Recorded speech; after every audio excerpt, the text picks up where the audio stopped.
সুপ্রভাত। এখনে বাংলা নিয়ে সঙ্গে রয়েছে আমি অমৃতা। বছরের শেষ দিনেও কুয়াশার দাপট কিন্তু বিভিন্ন জেলায় জেলায়। ধূপগুড়ি শহর ডুয়ার্স ঢাকা পড়েছে কুয়াশার চাদরে। পারদ 11 ডিগ্রির ঘরে বিভিন্ন জায়গা সেখানে কুয়াশার দাপট। ধূপগুড়ির ছবিটা দেখেছি, দেখুন সেখানে কিন্তু কুয়াশার যথেষ্ট দাপট রয়েছে। কিন্তু 31শে ডিসেম্বর বলে কথা, একদম সকাল সকাল মানুষ বেরিয়ে পড়েছেন। প্রচুর প্ল্যানিং থাকে আজকে সারা দিনভর ব্যাপী, প্রচুর আড্ডা। এবং সকাল সকাল সেই ছবিটা দেখুন, কুয়াশার চাদরে মোড়া ধূপগুড়ি, তাতেই চায়ের আড্ডায় মজেছেন সকলে।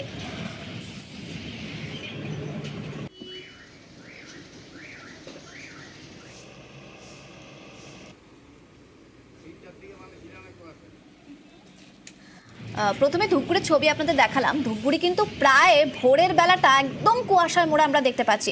ধূপগুড়ি থেকে সরাসরি রয়েছে আমাদের প্রতিনিধি রকির সঙ্গে একটু কথা বলবো। রকি, যে ছবিটা দেখলাম একদম কুয়াশার চাদরে মোড়া, কিন্তু 31শে ডিসেম্বর বলে কথা, কেউ আজকে বাড়িতে বসে থাকবেন, একদম সকাল থেকেই চায়ের আড্ডাও চলছে। একদম ছবিটা কি? অমৃতা, দেখো বছরের শেষ দিন আর ধূপগুড়ি সহ গোটা ডুয়ার্স কিন্তু কুয়াশার চাদরে ঢাকা।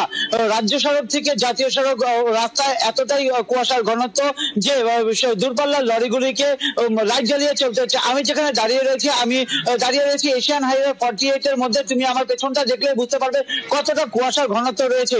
এছাড়া তোমাকে বলে রাখতে, এখন বাজে 8টা, সূর্যের কিন্তু দেখা নেই, শিশির এমন ভাবে পড়ছে যেন বিন্দু বিন্দু বৃষ্টি। আর এই ঠান্ডার আমেজ নিতে কিন্তু চায়ের দোকানে উষ্ণতার ছোঁয়া পেতে সাধারণ মানুষের ভিড়। এমনকি ডুয়ার্স জুড়ে যে পর্যটন কেন্দ্রগুলি রয়েছে সেখানেও কিন্তু ভিড় বাড়তে শুরু করেছে ইতিমধ্যেই। আর বছরের শেষ দিন রবিবার, বাঙালি ভ্রমণ ইতিমধ্যে কিন্তু দেখা যায় কুয়াশার চাদর ঢেকে গেছে ধূপগুড়ি এবং পর্যটন কেন্দ্র, সেখানেও কিন্তু যথেষ্ট ভিড়। একটু পুরুলিয়ার ছবিটা দেখবো। পুরুলিয়া, সেখানে কিন্তু গোটা শীতকাল জুড়ে পর্যটকদের যথেষ্ট ভিড় থাকে। পুরুলিয়ায় মোটামুটি আমরা দেখেছি ডিসেম্বরের প্রথম সপ্তাহে বেশ ভালো শীতও ছিল। পুরুলিয়ায় আজকে কি ছবি সেটা একটু জানার চেষ্টা করব। ইন্দ্রজিৎ রয়েছে সরাসরি, ইন্দ্রজিৎ সঙ্গে কথা বলবো। ইন্দ্রজিৎ, পুরুলিয়ার ছবিটা সকাল থেকেই দেখছি কুয়াশার চাদর। জেলার সর্বনিম্ন তাপমাত্রা কত? আর 31শে ডিসেম্বর বলে কথা, পর্যটন কেন্দ্রগুলিতে নিশ্চয়ই প্রচুর ভিড়। দেখো অমৃতা, ধূপগুড়ি থেকে রকি যেমনটা জানালো, পুরুলিয়াতেও সেই সকাল থেকে ঘন কুয়াশার চাদরে মোড়া ছিল এবং বেলা বাড়তে যদিও একটু কুয়াশা কেটেছে, তবে সকাল থেকে আজকে আমরা দেখছিলাম যে সকাল থেকে একেবারেই বছরের শেষ দিন এবং চূড়ান্ত ব্যস্ততা মানুষের। কেউ পিকনিক যাওয়ার তোড়জোড় করছে, কেউ রাস্তার ধারে দাঁড়িয়ে আগুন পোহাচ্ছে, কেউ চা খাচ্ছে। ফলে একেবারেই জেলার মানুষ বছর শেষে ফেস্টিভ মুডে রয়েছে।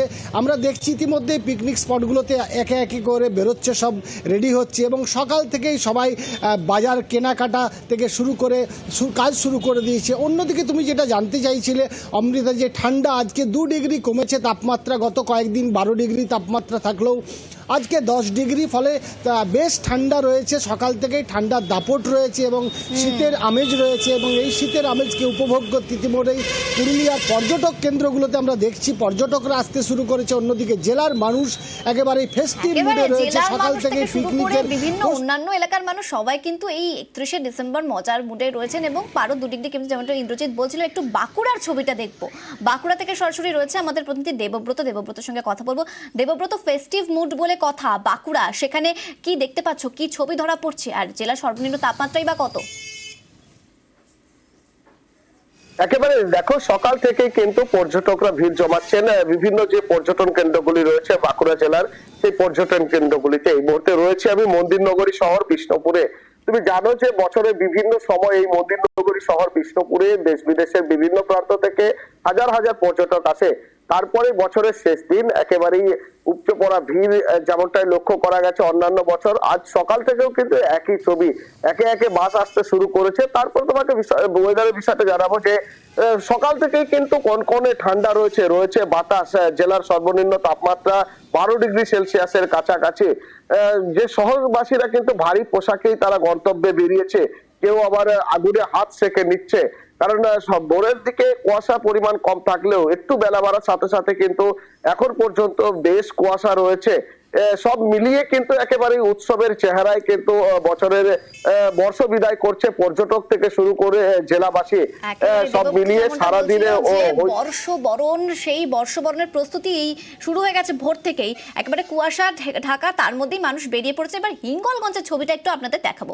হিঙ্গলগঞ্জ থেকে সরাসরি রয়েছে আমাদের প্রতিনিধি অনুপমের সঙ্গে কথা বলবো। অনুপম, শুভম, হিঙ্গলগঞ্জে তুমি রয়েছো সকাল থেকে, মানে ভোর থেকে বলা যেতে পারে একেবারে কুয়াশায় ঢেকে গেছে গোটা এলাকা।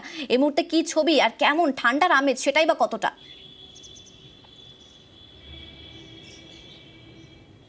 হ্যাঁ দেখো অমৃতা, এই যে আজকে বছরের শেষ দিন 31শে ডিসেম্বর, এই যে অন্য দিনের তুলনায় কুয়াশা কম হলেও কিন্তু যথেষ্ট কুয়াশা রয়েছে। এবং এই যে বসিরহাট হিঙ্গলগঞ্জ সহ সুন্দরবনের প্রত্যন্ত এলাকায় কিন্তু যথেষ্ট কুয়াশা রয়েছে এবং ঠান্ডা কিন্তু অন্য দিনের তুলনায় যথেষ্ট কম। এবং দিন বাড়ার সাথে সাথে কিন্তু ঠান্ডার পরিমাণ ঠান্ডাটা আরও কম হবে বলে কিন্তু মনে করা হচ্ছে। এবং যেসব পর্যটকরা সুন্দরবন টাকিতে যারা ঘুরতে এসছে তারা কিন্তু এই মুহূর্তে কিন্তু তারা যেসব গেস্ট হাউসে যারা রয়েছে তারা কিন্তু বেরোতে শুরু করেছে এবং আর কিছুক্ষণের মধ্যেই কিন্তু তারা নৌকায় করে সুন্দরবনের প্রত্যন্ত এলাকায় জঙ্গল ঘুরতে কিন্তু তারা বেরিয়ে পড়বেন। এবং টাকি এবং এই যে সুন্দরবন এলাকায় কিন্তু আজকে যেহেতু একটু ঠান্ডা কম, সেই জন্য কিন্তু একেবারে ঠান্ডা কম, কুয়াশাতে তো ঢেকে গেছে, মানুষ ফেস্টিভ মুডে রয়েছে। একেবারে ভোর থেকে পিকনিকের মেজাজ বিভিন্ন জায়গায়। ক্যানিং এর ছবিটা আপনাদের দেখাচ্ছি, ক্যানিং সেখানেও কিন্তু কুয়াশার দাপট রয়েছে, মানে গোটা পশ্চিমবঙ্গের বিভিন্ন জেলায় কিন্তু কুয়াশার দাপট। তবে 31শে ডিসেম্বর কথা, ভোর থেকে কুয়াশা যতই থাকুক আর শীতের আমেজ সেটাই যতই বাড়া কমার মধ্যে থাকুক না কেন, সেখানে কিন্তু মানুষ পিকনিক মুডেও রয়েছে।